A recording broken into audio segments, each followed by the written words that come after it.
Hello there, dear friends, and welcome once again to the Relaxed Fantasy Review. Today, we've got a long one to talk about. We're going to be digging into the Tome of Heroes, a 5th edition third-party expansion. This is not written by Wizards of the Coast. This is an extra book that was written under the open license that Dungeons & Dragons uses and published by a third party to expand upon the rules of 5th edition. We've got new races, new subclasses, all sorts of stuff. And today we're talking about a real doozy. This one is a new race that's in this book called the Darakhul. Darakhul are zombie people. Now, keep in mind that 5th edition has a sort of version of this. They're called the Reborn. They were released in Van Richten's Guide to Ravenloft, and they are a heritage where you play as a creature, or you lived as a creature before you died, and then you were reborn, and then you get new abilities and a new race, and you get to keep some of your old traits. You know, it's a cool feature. Heritages are incredibly powerful. And I think that most D&D communities would agree that the Reborn is a solid race. The Darakhul kind of follows along with this idea that you were something before you were undead, but rather than simply saying, hey, you know, you get to keep a couple traits from your old self, they actually have a dozen sub-races for this race, each one based on a former race that you were. And all of them are different, and there's a lot to talk about. My script that I read from normally, which is usually like a third of a page of bullet points, is now a full page. So we got a lot to talk about. We'll get to the details in just a second. But before we do, I'd like to let you know, Relaxed Fantasy Review has memberships. For just $1 a month, you can support me here on YouTube and get a couple benefits. First, you get a little badge next to your name in the comments, letting folks know that you're a supporter. But also, you get early access to my videos. I upload videos Monday, Wednesday, Friday, and I upload them a day early for members only.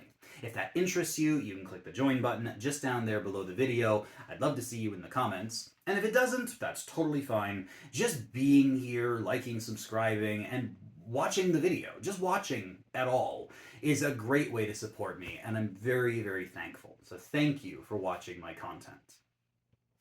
So all Darakhul get a couple standard features. First, they get a +1 to their Constitution. Yes, this book was written with standard ability scores in mind. +1 to Constitution is a solid thing. Everybody wants a bit of Constitution, and for a +1, I give it a 7 out of 10. They do naturally get dark vision out to 60 feet, which is great. Everyone wants dark vision, so 10 out of 10 for that. Then they get the Hunger for Flesh ability. Yes, these are zombies, and they must eat raw meat. This is largely a roleplay thing, because getting raw meat wouldn't be that hard in most situations. And it doesn't have to be sentient creature, this can be animal meat. But still, you must consume flesh, at least a pound every day, or you start starving to death, and you suffer exhaustion, and you have all those horrible things that happen to you until you've consumed several pounds of it to get yourself back up to normal state. This just creates a slightly unnecessary limitation on you, and, you know, fair enough. I guess it works with the theme, but it is mechanically a weakness. I give it a 4 out of 10. It's not a super weakness, just it's annoying. However, you also get Imperfect in Death. Imperfect in Death says that the abilities that would normally affect undead specifically, disadvantage on certain saving throws, being affected by your cleric friends turn undead. I mean, this basically means you can't be a cleric and use turn undead because you'll turn yourself. It's weird. It's weirdly worded, but basically, while you can still benefit from humanoid-based things, such as cure wounds, you also will be hurt by undead-based abilities, which just automatically puts you at a disadvantage against any sort of holy magic. I will say that it does also specify that regular resurrection spells like Revivify just return you from death back to being a Darakhul. So they won't bring you back to your normal self. It takes a wish spell or a true resurrection spell to do that. It's, again, a weakness. We've got another downside to this race. I say 3 out of 10 for this. You do get a bite attack. It's a naturally buffed unarmed strike. You do a bite and you do 1d4 plus your strength modifier in damage. A little weaker than the standard 1d6 unarmed strikes we've seen from other races in D&D. So it's a little outdated, but it's still a decent unarmed strike. Better than most people get. And so, yeah, I say 7 out of 10 for that. And then we get what is potentially the weakest part of this entire race. They have sunlight sensitivity. This is one of my least favorite things. It's one of the reasons why if I ever play Dark Elves or Legacy Deep Gnomes, any race that has natural sunlight sensitivity, I just hand wave it. I hate this feature. Disadvantage on attacks and perception checks while you or your target are in sunlight. And yeah, it just sucks. It's a really, really hard thing to play around. Only adventuring at night, only going inside places, having a particularly significant disadvantage when you're outdoors in the day. I mean, sure, you can hide in dim light, in the shade, use an umbrella, I don't know. There's ways to get around it, but it's just annoying. I give it 1 out of 10. It is my least favorite feature, basically, in the whole game. But you do get another benefit here, Undead Resilience. This gives you a lot of stuff. Resistance to necrotic and poison damage. Advantage against charm effects and the poison condition. Immunity to disease, and the ability, as long as you've eaten flesh in the last 24 hours, or your hunger for flesh thing, to reduce your exhaustion levels on a short rest, not a long rest. This is a ton of benefits wrapped up into one feature. All of them are solid. I think every single thing here is a potent benefit. Altogether, they equal a 10 out of 10, and a really good one at that. They also have Undead Vitality. This is the thing that says they don't need to breathe, so they can walk underwater and stuff. And they can take 6-hour long rests instead of 8-hour long rests, during which time they just sit in a semi-conscious state. Very similar to an elven trance, except it's 6 hours and doesn't have any magical side effects. Still, shorter long rests plus the ability to breathe or not breathe anywhere you go is good. I say 9 out of 10 for that. You might have noticed that I haven't talked about their second ability score increase, their speed, their size, their languages. All of that is determined by your subrace. And again, there's a lot to talk about here. Now, I want to go on record. There are 12 in this book. The problem is that 2 of them are not from this book. There are 2 races, Ravenfolk and Trollkin. They actually come from a different Kobold Press publication that I do not have, and that isn't from here or the regular D&D. So I can't really review those. I mean, the mechanics are in here, but I don't know what the original race is, so it's hard to talk about. So for those who really wanted me to talk about the Ravenfolk or Trollkin Darakhul, I'm sorry. I don't feel comfortable talking about that without access to their original content. But the other 10 I will. So first of all, we have the Darrow. Darrow are a race from this book, which I'll talk about in another video. They get a natural +2 to their charisma as a Darakhul. That is a 10 out of 10 thing, an awesome stat boost. They have a natural speed of 30 feet, which I give 9 out of 10. They are a small race, which I give 9 out of 10. They speak Common, Darakhul, and Dwarvish. You'll see a theme here building. As a trilingual race, that's 10 out of 10. Then they finally have the very interestingly named Calculating Insanity. Weird feature. They get the True Strike cantrip, which is very hard to debate, one of the worst cantrips in the game. However, proficiency bonus times per day, they can cast it as a bonus action, basically using their bonus action and a cantrip to give themselves advantage on their attacks. It's honestly, you could have just said you can give yourself automatic advantage proficiency bonus times per day and not brought True Strike into it. But here we are. I say that that is an 8 out of 10 feature. And I'm going to give the Darakhul a 7 out of 10. You've got a lot to work against here. Sunlight sensitivity, imperfect on death, hunger for flesh. There's a lot of weaknesses in this race. So the sub race is really going to have to pick it up to get anything higher than that. So let's see if the Dragonborn Darakhul can do it. They get a +2 to their strength, a little more of a niche skill than charisma. I say that's an 8 out of 10. They have a 25-foot movement speed, which is odd because Dragonborn are supposed to be 30 feet in movement. But they also have the Dwarven feature, which says they are not slowed if they're wearing heavy armor and don't meet the strength requirements. So I'm still going to say 9 out of 10 for their speed. That's a nice buff to get. They're medium-sized, which I give 10 out of 10. They are trilingual, once again, Common, Darakhul, and Draconic, so 10 out of 10 for that. And they lose their breath weapon, but they get to use it instead as a buff to their bite attack. Basically, they can choose to use their breath weapon charge, the once per day thing, and enhance their bite attack, doing extra damage equal to their level. Which is actually a decent buff to damage. I mean, you can add, like, at the higher game, up to 20 damage to a single hit. I mean, I guess when you're at level 20, that's not much. So, it scales, but it scales slowly, and it's only once per day.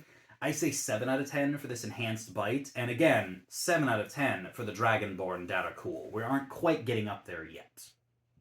Then there are Drow Darakhul. Yes, this book rewrote the Drow into their own race rather than being elven specific. They get a +2 to their intelligence, arguably the most niche ability in the game. I give that 7 out of 10. But they do get a 30-foot walking speed, that's 9 out of 10. They're medium-sized, which is 10 out of 10. And they speak Common, Darakhul, and Elvish, so 10 out of 10.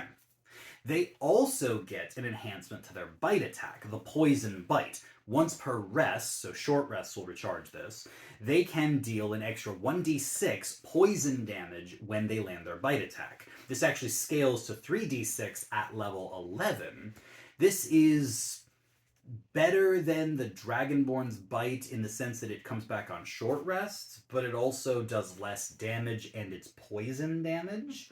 I mean, 6 of one, half a dozen of another, but I'm giving this one a 6 out of 10, and I'm going to give the Drow Darakhul a 7 out of 10. So we're still in the same kind of boat. How about the Dwarf Darakhul? Dwarf Darakhuls get a +2 to their Wisdom, a solid skill ability increase, and I give that 8 out of 10. They've got the 25-foot movement speed, but they aren't slowed by heavy armor. That's 9 out of 10. They're medium size, which is 10 out of 10. They speak Common, Darakhul, and Dwarvish. Another trilingual, so 10 out of 10.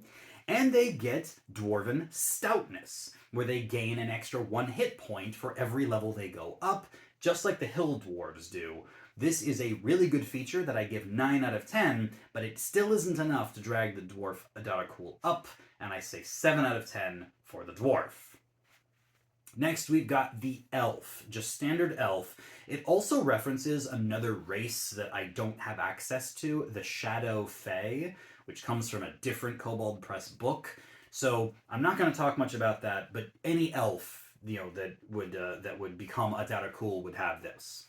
+2 to Dexterity. Now we're talking. Dexterity, best stat in the game. That's 10 out of 10. 30-foot movement speed. That's 9 out of 10. Medium size. That's 10 out of 10. Common, Darakhul, and then either Elvish if you're an elf, or if you're that Shadow Fae, you get Umbral, which is a different language. Still, trilingual, 10 out of 10. Finally, they get proficiency in Perception, which is awesome. This is a really, really good skill proficiency to get, just like elves naturally do.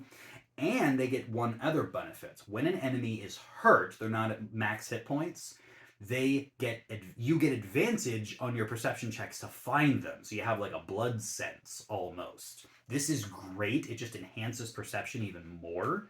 proficiency in it plus advantage on it sometimes. That's 10 out of 10. Altogether, we have enough here to say that the elf Darakhul brings up their rating to an 8 out of 10. Best we've seen so far. Halfway there, now we've got the gnome Darakhul. Gnomes get a +2 to their intelligence. Again, the more niche ability score, so 7 out of 10. They have a 25-foot walking speed, so 8 out of 10. They're small sized, so 9 out of 10. They speak Common, Darakhul, and Gnomish, trilingual, 10 out of 10. And they get an interesting feature, Magical Hunger. Once per rest, so short rest recharges this, they can consume magic. This doesn't dispel magic. Like, they can't, if there's an active magic effect, they don't get rid of it, but they can feed off of the ambient magic around it, giving themselves temporary hit points equal to their Constitution modifier. I mean, it's free temporary hit points as long as you're around magical effects, and it doesn't harm those magic effects, so your allies could do this. I mean, it's something. I think that it's fair to give yourself temp HP once per short rest. Nothing wrong. I say 8 out of 10 to this feature, but the gnome is still going to be a 7 out of 10 when they become a Darakhul. Next, we have the halfling Darakhul. +2 to your dexterity, 10 out of 10. 25-foot walking speed, 8 out of 10. Small size, 9 out of 10.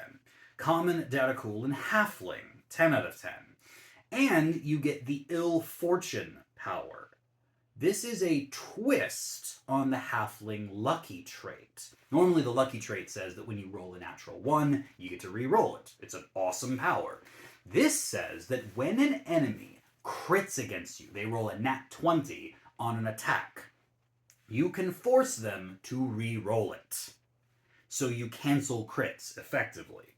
But also, if that crit turns into a miss, you then deal damage to the enemy automatically equal to double your Constitution modifier.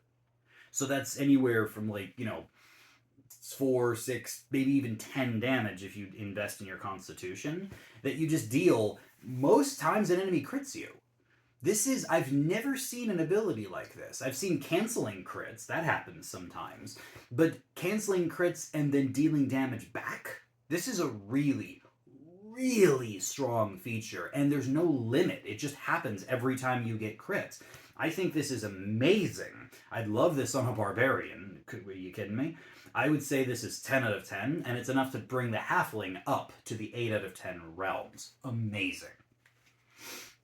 Next, we've got the human Darakhul. Human Darakhuls get a +2 to any skill they like, other than Constitution, because they got the +1 from their regular Darakhul race there. So take your pick. +2 to anything you like is 10 out of 10. Then they have a 30-foot walking speed, that's 9 out of 10. They're medium size, which is 10 out of 10, and they speak Common, Darakhul, and any language of their choice, 10 out of 10 for that. And they get the versatile feature, giving them 2 skill proficiencies and a tool proficiency of their choice. Grab perception, grab stealth, grab insight, investigation, athletics, whatever you want. And any tool, I recommend thieves or tinkers or smiths, some good stuff there. Overall, all of this extra proficiency is 10 out of 10, and the human bumps themselves up to 8 out of 10 as well. Next up, the kobold. Yes, there are kobold Darakhul in this book. They get a +2 to their intelligence, so 7 out of 10 for that. They have a 30-foot movement speed, 9 out of 10. They're small-sized, also 9 out of 10. They speak Common, Darakhul, and Draconic, 10 out of 10. And they get the Devious Bite power. This says that whenever they deal damage with their bite attack that they have advantage on, they deal an extra 1d4 damage. Again, there's no limit to this. It's just basically, as long as you can guarantee advantage, you're always doing extra damage. And since you're usually going to hit when you have advantage, this is a solid power, and it's always there. I say 9 out of 10 for that, but unfortunately, it's not going to bring the kobolds up, and I say 7 out of 10 for the kobold Darakhul. Last but certainly not least, we have the tiefling Darakhul. Yes, the devil person undead. What a combination. +2 to your charisma, 10 out of 10. 30-foot walking speed, 9 out of 10. Medium-sized, 10 out of 10. Common, Darakhul, and Infernal, 10 out of 10. Finally, you have the Necrotic Rebuke power. Once per long rest, so you can only do this once per day, when a creature attacks you, you can use your reaction to deal charisma modifier damage, so, a few points of damage to them, and give them a disadvantage on their attacks until the end of their next turn. This is a great debuff. There's no save for it. Very similar to Hellish Rebuke. Does less damage, but granting disadvantage for an entire round of combat is really nice.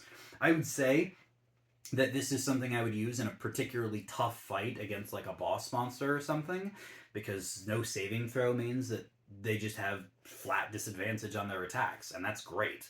I say the power is an 8 out of 10 because it is just once per day, but it's still solid. And I'd say that overall, the Tieflings are one of the ones that get raised up to the 8 out of 10 realm. That was a long one, but Darakhul are a complicated undead race. I mean, personally, I would just say go play a Reborn. They don't have all the weaknesses that the Darakhul have, but there are some very unique things in here. That Halfling Ill Fortune trait is really something. And yeah, I would say that there's a lot of good stuff in here if you're willing to deal with the downsides. I personally probably will never play a race with sunlight sensitivity, but if you can get around that or your DM's willing to hand wave the bad stuff, then these guys are great. There's just quite a few weaknesses built into them. So 7 or 8 out of 10, depending on which sub-race you choose. If you're interested in this kind of specific character build and roleplay, the Tome of Heroes is a great book to bring to your table. This has been the Relaxed Fantasy Review. If you enjoyed the video, please like and subscribe down below. Have a look for the join button down there, as well as a link that I'll leave in the description for the Tome of Heroes, published by Kobold Press. It's a great 5th edition supplement, and I highly recommend you check it out for yourself. Have a good one, my friends.